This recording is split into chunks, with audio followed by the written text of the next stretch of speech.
Hi friends, ఈరోజు recipe dosa వేసాను. కారం దోశ. ఫస్ట్ కారం దోశ వేసాను. చాలా బాగుంటుందండి.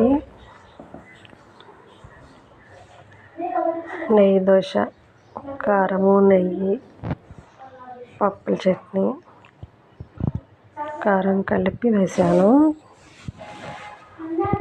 ఇలా వేసుకోండి, టేస్ట్గా ఉంటుంది. బాగా దోశ తినాలనుకునే వాళ్ళు. నేను దోశపిండి బ్యాటర్లో శనగపప్పు, మెంతులు, అవి మినుములు, బొరుగులు వేసి మిక్సీ పట్టాను. ఓవర్ నైట్ నానబెట్టేసి మిక్సీ పట్టి పెట్టాను. చాలా బాగుంటుందండి. ఎర్రగా కరకరలాడుతూ ఉంటుంది.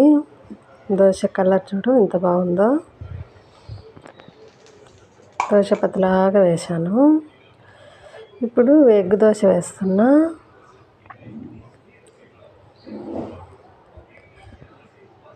సన్నగా దోశ వేసి దానిపైన ఒక ఎగ్ వేసాను. ఇలా తింటే దోశలు బాగా తిన్నట్టు ఉంటుందండి. ఒక కారం దోశ, ఒక ఎగ్ దోశ ఫుల్ అయిపోతుంది. ఎగ్ దోశ ఫుల్ అవుతుంది, కానీ ఇంకా తినాలనిపిస్తుంది తింటుంటే.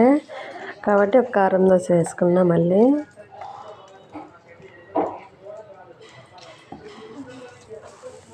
చాలా టేస్ట్గా ఉంటుంది ఎగ్ దోశ, కారం దోశ. నాకు నచ్చిన స్టైల్లో ఇలా వేసుకుంటాను. పిల్లలకి ఇలా, మా ఆయనకి కూడా ఇలానే వేస్తాను. నలుగురు 4 ఎగ్ దోశలు, మళ్ళీ మామూలు కారం దోశ వేస్తా. ఫుల్ అయిపోతుంది టిఫిన్కి. నెయ్యి వాడతామండి మేము ఎక్కువ, ఇడ్లీలో కానీ దోశలో కానీ. చట్నీ చేసినప్పుడు చట్నీలోకి, పప్పులోకి నెయ్యి చాలా బాగుంటుంది. రైస్లోకి తొందర అండి, పిల్లలు టైం అవుతుంది స్కూల్కి. తొందరగా వేసాను, ఎందుకు ఇరిగిందా. చాలా హెమ్మీ టేస్ట్గా ఉంటుందండి. ఒక ఎగ్ రోజు పొద్దున్నే ఎగ్ పెడతా పిల్లలకి, బాయిల్ ఎగ్స్. థ్యాంక్ యూ అండి.